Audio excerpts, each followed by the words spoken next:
Yeah, on the picture the tree doesn't look as good as it does in real life. Do you know that comment? One of the most underappreciated tools in bonsai is a camera. Right now it is fall, it is nice and cloudy, it's a perfect moment for me to take pictures. There's not a lot of wind yet, so I can work with the backdrop.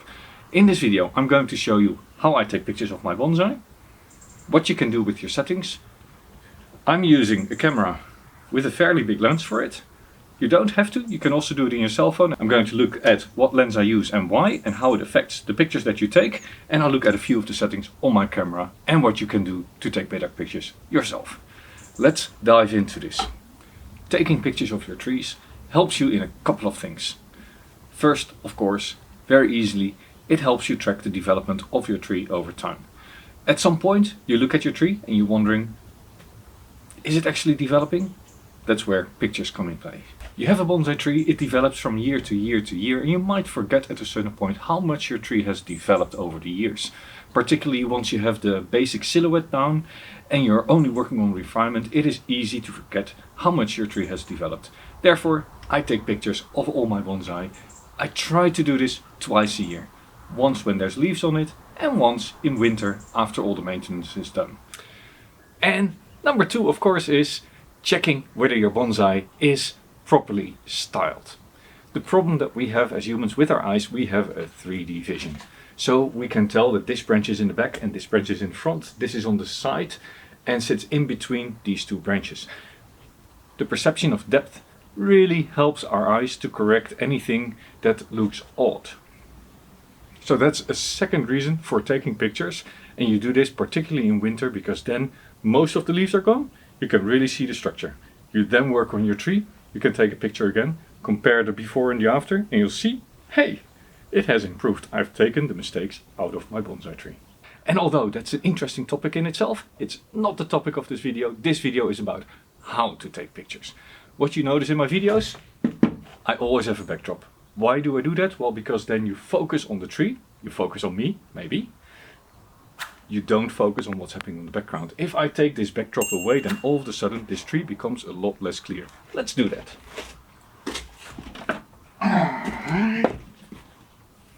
There you go. And now I need to pay attention because I still have the backdrop in my hand here. But you can see that the background starts to interfere with the color of the leaves and of the branches, and all of a sudden it's a lot less clear what the tree looks like. So if you are taking pictures of your trees, consider getting yourself a backdrop. What I have here is just a piece of wood. The downside of this piece of wood is, of course, the bigger it gets, the heavier it gets. Therefore, what I've done, I went out to a hardware store and I got myself a neutral grey curtain. A rolling curtain. What's the word in English? Somebody pop it down below in the comments. I don't feel like getting a dictionary. It's called in Dutch een rolgordijn. A curtain that you roll up. This, therefore, I only use when I'm sitting here stable. I can just move it in and out. It's getting really old and dirty. I should actually replace it. But let me get my curtain out and I'll show you how and where I take my pictures. But before I do that, I said something about the perfect cloud cover. What this does, this gives me a very homogeneous light condition. That means that the tree will be evenly lit from all sides. If the sun is on it, you get very harsh shadows, and that means that the inside of your tree gets completely black and the outside gets overexposed. It's very difficult to take good pictures of your bonsai in full sun. If you do it in full sun, go for an early morning or a late afternoon. Then the sun is very low and it shines in between the branches, in between the leaves, and creates less shadows and more light on the inside. But over the years I've realized I actually like these days with no wind, perfect cloud cover, the sun is low, and on top of that I use a little bit of a light source to light the tree from the bottom. But you don't really have to. Now this is the bench that I take my pictures on. I always put them on the top shelf there. But as you can see, there's lots and lots of trees, so I'll need to move those away. Then on the back wall I have a hook, and that's where I can put a curtain that I have mounted on a piece of wood. Let me clean this out, put it in place and show you the setup.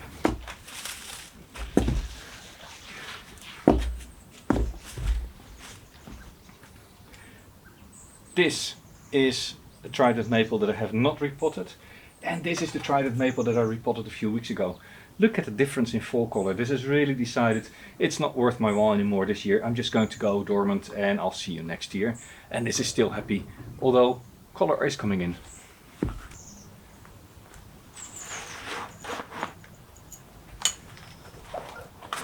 Come here.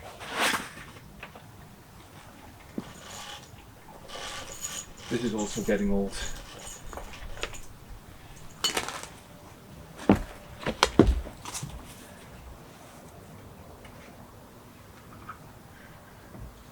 Now with everything set up, this is pretty much how I take my pictures, except for one more thing. I need to add a light source. The reason for the light source is that I want the trunk to really stand out compared to the backdrop. So adding a little bit of light from the front helps in that, but you don't have to. Now if you look at this tree, it is now very clear, but you can also see everything around it. I can't zoom in more, because then I will cut off part of the tree, but that's not a problem. Later on, in a photo editing program, you can always cut back. So the final image that you have of your tree doesn't have to be the image that you're taking from here. I'll take a picture now like this, then I'll add the light source, take another picture, and I'll put them side by side, now on screen. Looking at these two images, which one do you prefer? And now what I'm using is just a simple LED light panel of neutral daylight, which I just put here on the bench and direct the light to the base of the trunk.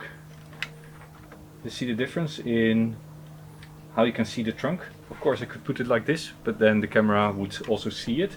So I'm putting it here, shining upwards underneath the branches, and therefore you get a little bit more light on the inside and you really get to see the structure. Might not make the best picture, but it does give you a better overview of the trunk. Another plane is passing by, I'm going to shut up. Then let's look at your exposure settings for your camera. Now on a normal camera you can set all the exposure yourself. There is typically the option to have it completely automatic. You put it on the green A from automatic, but I prefer to go for my time preference or my aperture preference. What this will do? Well, the time preference, it will tell the camera how quick do you want your camera to take your picture. I usually go for less than 1/100th of a second. That means that if there's any wind, any flapping about of the leaves, you don't see it on your picture. The exposure will be so quick that the leaf will not move enough to have it noticeable on your picture. The most important thing to realize when you're taking a picture of your bonsai is that your camera will always try to get an average neutral gray in your picture. So if you are using a black backdrop, the camera will try to expose that backdrop as gray, because that's the dominant area in your picture. Right now the camera that I'm recording on is set to make this image too dark. By doing that, my face will look normal. The backdrop that is almost black looks black in your screen. But if I now go back to the camera and I change the settings in the back, you can see the real life what's happening. Actually, you may have noticed it every time I get up. The amount of light in the image changes and your camera readjusts the exposure, because I've set it to auto adjust the exposure. I'm now going to adjust the exposure in the back to go to a normal lighting condition. And what you'll see is that it gets a lot lighter and the backdrop is not as dark anymore. I hope that worked. Let me put it back again. And just to show you the effect of exposure, this is right now at 2 stops underexposed. And let me make that 1 stop. Then you see the light adjusting. Now I'm going to go to neutral light, which is reasonable, but you see already it's getting a little bit on the light side and now overexposing. So I'm going to give the camera more light than it actually thinks it needs. 1 stop. And now I'm going to go ridiculous and I go 2 stops overexposed. So that is +2 if you look at a digital camera that allows this setting. There we go. So this is how you can also play with the image that you're making. This is neutral. I always prefer to go a little bit under, like 2/3 or 1 stop under, because your camera holds a lot of information in the dark areas. But if it is overexposed, which you'll get in this area, then it will become white and you can't recover it in your photo editing software. So a little bit underexposed is often better than a little bit overexposed. Now when it comes to a camera, it doesn't have to be one of those. It can just be your cell phone or any other camera. What is important though is that if you use a camera, you zoom in as much as possible. In other words, you go as far away from your tree as your camera will still allow you to zoom in. That is why I am using now, this is a 100mm lens on this camera, and that allows me to take a bit of distance from the tree. So I've now brought the camera very close to the tree and I've zoomed out as much as possible. That means that a lot of the background here is still in view. It also means that the tree is quite distorted. So the downside of getting close is your tree gets distorted and you get a lot of background very quickly. And in fact, you just want this tree on the backdrop and not everything else. Now I'm going to take the same view, but I'm going to put the camera further back. The camera is now much further away. I would say we went from 8 inches to about 3 feet, from 20 centimeters, from 20 centimeters to about a meter away, maybe even more. My arms are a meter. And the tree is now less distorted. You see less of the background, you see no more handle, you don't see everything that's happening around, you just see a small part. Now let's compare the different focal length. Right now the camera is holding my 24 to 70 range camera. So the camera is about 2 meters away from me and it is at the closest I can pull it in. This is at 70 millimeters of this tree.